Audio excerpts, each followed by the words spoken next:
Right now, at this very moment, your Dolby Atmos system is probably configured with settings that are actively destroying the three-dimensional sound experience you paid for. I'm not talking about your equipment being bad or Atmos being overhyped. I'm talking about specific settings in your receiver or soundbar that are completely wrong. And fixing them will transform how your system sounds in ways that will genuinely shock you. Before we dive into exactly which settings are sabotaging your audio and what the correct settings should be, hit that subscribe button and drop a like if you want to finally unlock the full potential of your Atmos setup. Comment below and tell me what Atmos system you're using right now and whether your overhead affects sound convincing or disappointing. Why Atmos sounds wrong for most people. Here's the fundamental problem that almost nobody understands. Dolby Atmos is not just regular surround sound with a couple of height speakers thrown in. It's a completely different approach to audio reproduction based on objects positioned in three-dimensional space rather than sounds locked to fixed channels. But most people set up Atmos exactly like they would set up traditional 5.1 or 7.1 surround, and then they wonder why it sounds underwhelming. The industry doesn't help. Retailers push Atmos-enabled products without explaining that the settings and configuration matter as much as the hardware itself. You unbox your new receiver or soundbar, run the auto setup, leave everything on default settings, and assume that's good enough. It's not. Those default settings are designed for average compatibility across different content types and user preferences, not for optimal Atmos performance. What works fine for regular surround sound actively works against the spatial precision that makes Atmos special. Let me walk you through the specific settings that are probably wrong in your system right now and show you exactly what they should be instead. These aren't subtle tweaks that only golden-eared audiophiles will notice. These are fundamental configuration errors that turn impressive three-dimensional audio into flat, disappointing sound. Wrong setting 1. Height speakers in the wrong location. The first and most critical wrong setting isn't in your receiver menu at all. It's the physical speaker configuration that your receiver settings are based on. Most people place height speakers wherever it's convenient to run wires or wherever seems roughly overhead, without understanding that Dolby has very specific placement guidelines that dramatically affect performance. Height speakers are not meant to be high speakers. They're meant to be overhead speakers that create a ceiling of sound above your listening position. The correct placement depends on your room and speaker type. For ceiling-mounted height speakers in a typical home theater, Dolby recommends positioning them at angles between 35 and 55 degrees from your main listening position, both in front and behind you. Not directly overhead, not way up at the front or back walls, but at specific angles that create optimal spatial imaging. Many people mount height speakers randomly, often influenced by where ceiling joists are or where they can easily access the attic. I've seen front height speakers installed right against the front wall above the screen, which places them at maybe 10 degrees from the listening position. I've seen rear heights installed practically above the back wall, creating a 70-degree angle. These placements break the Atmos geometry. The decoder expects speakers at certain angles to properly render objects in three-dimensional space. When the actual speakers don't match those expectations, overhead sounds localize poorly or don't sound overhead at all. If you're using upward-firing Atmos modules instead of ceiling speakers, they need to be positioned with clear paths to the ceiling and down to your ears. The ceiling needs to be reasonably flat and reflective. If you have a vaulted ceiling, exposed beams, or acoustic tiles, upward-firing speakers won't work properly no matter where you place them. The wrong setting here is trying to use up-firing modules in a room that physically cannot support them. The right setting is switching to ceiling-mounted or wall-mounted height speakers aimed down at the listening position. Wrong setting 2. Surround speakers mounted too high. This is a setting mistake that people don't recognize as a setting issue, because it's about physical placement affecting how the receiver assigns channels. When you mount surround speakers high on the wall, maybe 5 or 6 feet up near the ceiling, You're creating a configuration that destroys the vertical separation between your surround layer and height layer. Atmos depends on your brain being able to distinguish sounds coming from ear level around you versus sounds coming from overhead. This vertical layering is what creates the dome of sound. When surround speakers are mounted high, they're spatially too close to your height channels. A sound pan from the surround to the height speaker doesn't have enough vertical distance to travel. The effect feels compressed and two-dimensional instead of genuinely three-dimensional. Dolby's guidance is clear. Surround speakers should be at or slightly above ear level when you're seated, typically 3 to 4 feet off the ground depending on your seating height. Not 6 feet up where it's easier to mount them and they're out of the way. This creates proper vertical separation so your height channels can do their job. When a helicopter flies from beside you to above you, it should travel through noticeable vertical space. High-mounted surrounds collapse that space. The correct setting in your receiver after fixing the physical placement is to verify that your speaker configuration accurately reflects your layout. If you have 7 bed channels plus 4 height channels, it should be configured as 7.1.4, not some other arrangement. The receiver needs accurate information to render objects correctly. Wrong setting 3. Using standard speakers for height duty. Many people install regular and ceiling speakers for their Atmos height channels without realizing that standard ceiling speakers are designed for completely different purposes. These speakers typically fire straight down toward the floor. They're meant for background music in retail spaces or whole home audio, not for creating spatial audio effects in a home theater. When you use straight down firing speakers for Atmos height channels, the sound hits the floor or the top of your head rather than traveling to your ears at a useful angle. The result is vague overhead sound that lacks precise localization. You hear something above you, but it's unclear and mushy rather than sharp and positioned. The correct setting requires using speakers actually designed for Atmos height duty. These are speakers with angled baffles or aimable tweeters that let you direct sound toward the main listening position. When you install them, you physically aim the drivers at your seating area. Brands like Polk, Klipsch, and others make dedicated Atmos ceiling speakers for this exact purpose. If you already have standard ceiling speakers installed and replacing them isn't realistic, the workaround is to configure your receiver to expect this limitation and potentially adjust the trim levels to compensate. You might need to increase the level of the height channels by a couple of decibels to make them more prominent since the sound isn't aimed optimally.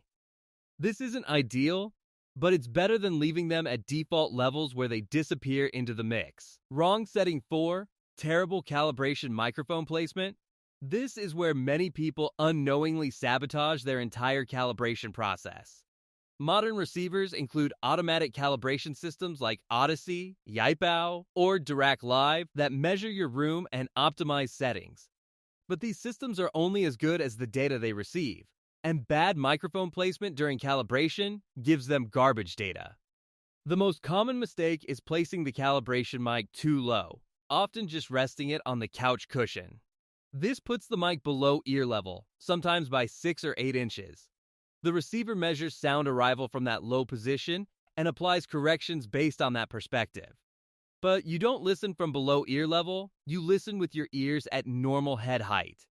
The corrections end up being wrong for your actual listening position. Another mistake is letting the mic get blocked by furniture, especially headrests. If the microphone is sitting against a couch headrest, sounds from behind are partially blocked or reflected weirdly. The calibration system detects this obstruction and applies corrections for it. But when you sit normally without your head against the headrest, those corrections are now inappropriate and make the sound worse. The correct setting procedure is precise. Use a tripod, microphone stand, or stable stack of books to position the calibration mic at exact ear height when you're sitting normally in your main listening position. Make sure nothing is around or behind the mic that could block or reflect sound. The room should be quiet with no fans, TV noise, or people talking. Let the full calibration routine complete, including multiple measurement positions if your system supports it. Each position should also be at ear height for that particular seat. After calibration finishes, don't just accept the results blindly. Go into your receiver settings and verify the measurements. Check speaker distances to make sure they're reasonable. If your front left speaker is measured at 20 feet when it's actually 10 feet away, something went wrong. Check speaker levels to make sure they're balanced within a few decibels of each other. If one height speaker is set 6 decibels louder than the other, that's clearly wrong and will pull sounds unnaturally to one side. Wrong setting 5. Dynamic compression and night mode. This is a setting that many people enable thinking it improves their sound, when actually it's flattening the dynamic impact that makes Atmos feel immersive. Dynamic compression reduces the difference between the quietest and loudest sounds. Night mode is an aggressive version of this that lets you watch movies at low volume without losing dialogue.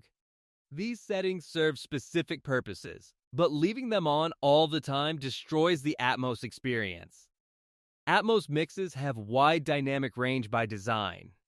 A quiet, whispered conversation should be genuinely quiet, forcing you to pay attention. An explosion should be dramatically loud, creating physical impact. This contrast is part of the cinematic experience. When you enable dynamic compression or night mode, you're squashing this range. Explosions become tamed, whispers become artificially loud, and the whole presentation feels flat and lifeless. I understand why people enable these settings. You're watching late at night and don't want to disturb family or neighbors. Your room acoustics aren't great and loud sounds boom uncomfortably. But leaving compression on during normal daytime viewing when you can comfortably handle dynamic range is the wrong setting. The correct setting is to use compression only when specifically needed, then disable it for critical listening. Similarly, many receivers and soundbars have dialogue enhancement or vocal boost features. These lift the center channel and certain frequencies to make speech more intelligible. This is useful if you struggle to hear dialogue, but it also pulls voices out of their natural spatial position in the Atmos mix. Dialogue that should integrate with the soundscape becomes artificially prominent and disconnected. Use dialogue enhancement sparingly and only when necessary, not as a default setting. Wrong setting 6. Virtual surround and upmixing modes. Many receivers and soundbars include virtual surround modes with names like Neural, X, Dietz Virtual X, or proprietary processing. These modes attempt to create surround effects from stereo content or expand regular surround to fill Atmos speakers. Some people enable these modes thinking they enhance everything, then leave them on even when playing native Atmos content. This is completely wrong.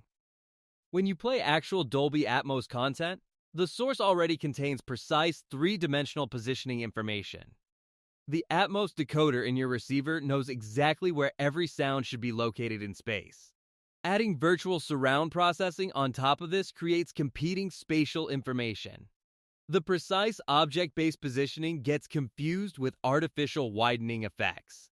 The result is a mushy, imprecise soundstage that lacks the sharp localization that proper Atmos delivers.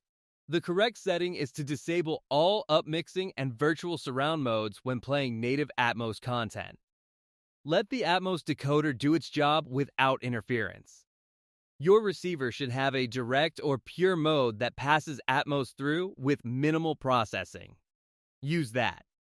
Reserve the upmixers for content that doesn't have Atmos, like older movies in regular 5.1 or stereo music where the artificial expansion can actually help. Wrong setting 7. Wrong source mode and content selection. This is a setting mistake that happens outside your receiver, in your source devices and content selection. Many people have their Blu-ray players, streaming boxes, or game consoles set to output PCM or Dolby Digital instead of bitstream or Atmos. This strips out the Atmos metadata before it even reaches your receiver. Check every source device you use, your Apple TV, Roku, Fire Stick, Xbox, PlayStation. They all have audio settings. These should be set to Dolby Atmos or Auto for best quality, never forced to stereo PCM or standard Dolby Digital. When set incorrectly, these devices decode the audio themselves and send basic multi-channel sound to your receiver, throwing away all the object-based spatial information. Equally important is content selection. Not everything you watch has Atmos. Streaming services don't encode everything in Atmos. Older content, lower budget shows, and some licensed programs only have stereo or standard surround. When you play non-Atmos content, your height speakers will be silent or barely used because there's no height information in the mix. People then think their height speakers are broken when actually they're just playing content without a height layer. The correct setting is to actively seek out Atmos content when you want to experience the format. On Netflix, Disney+, and Apple TV+, look for the Dolby Atmos badge. On Ultra HD Blu-rays, check the audio specs to confirm Atmos is included. When you start playback, check your receiver's display. It should explicitly show Dolby Atmos is active. If it says Dolby Surround or Dolby Digital, you're not getting Atmos even if the source supports it, which means your settings chain is wrong somewhere. Wrong setting 8. Layout mismatch. The final critical wrong setting is forcing a speaker layout that your room can't physically support or that doesn't match your actual hardware. Some people configure their receiver for 7.1.4 when they only have 5.1.2 because they think a bigger number means better sound. The receiver then tries to render Atmos objects to speakers that don't exist, and the spatial imaging falls apart. Your receiver's speaker configuration must exactly match your physical setup. If you have 5 bed speakers, 2 subs, and 2 height speakers, that's 5.2.2. Not 7.1.4 wishful thinking. The Atmos renderer uses this configuration information to calculate where sound should come from. When the configuration doesn't match reality, sounds get sent to the wrong speakers or to speakers that aren't there. The correct setting requires honest assessment of your room and equipment. Count your speakers accurately. Configure your receiver to match that exact layout. Don't aspirationally add channels you don't have. Don't try to run a 7.1.4 configuration in a tiny bedroom where there's physically no room for proper speaker spacing. Match your ambitions to your actual space and equipment, and Atmos will perform far better. Why these wrong settings destroy the experience? Each of these wrong settings chips away at what makes Atmos special. Bad speaker placement means objects can't localize properly in 3-dimensional space. Wrong speaker types mean sound doesn't reach your ears at useful angles. Poor calibration means levels and timing are off. Compression flattens dynamics. Virtual surround muddies spatial precision. Wrong source settings strip out the Atmos information before it even arrives. And layout mismatches confuse the renderer about where to send sounds. The cumulative effect is that people experience maybe 30 or 40% of what their Atmos system is capable of, then conclude that Atmos is just marketing hype. The technology isn't the problem. The settings are the problem, and every single one is fixable. Dolby Atmos is a genuine breakthrough in home audio that can deliver immersive, 3-dimensional sound that transforms movies, games, and music. But only if you configure it correctly. The wrong settings we've covered, bad height speaker placement, high-mounted surrounds, inappropriate speaker types, terrible calibration mic positioning, always-on compression, virtual surround interference, wrong source modes, and layout mismatches are destroying the Atmos experience for millions of people who blame the technology rather than recognizing the configuration problems. The good news is that fixing these settings requires no additional equipment purchases. Move speakers if needed. Rerun calibration properly. Disable compression and virtual modes for Atmos content. Configure source devices correctly. Match your receiver settings to your actual layout. These changes cost nothing but time and attention, and the improvement in sound quality will be immediately obvious. If this video helped you identify the wrong settings in your Atmos system and showed you the correct alternatives, smash that like button and subscribe for more honest home theater guidance. Drop a comment telling me which settings you're going to change and what difference you expect it to make. Let's help each other finally experience Atmos the way it's meant to sound. Thanks for watching, and enjoy the dramatically better audio you're about to hear once you get these settings right.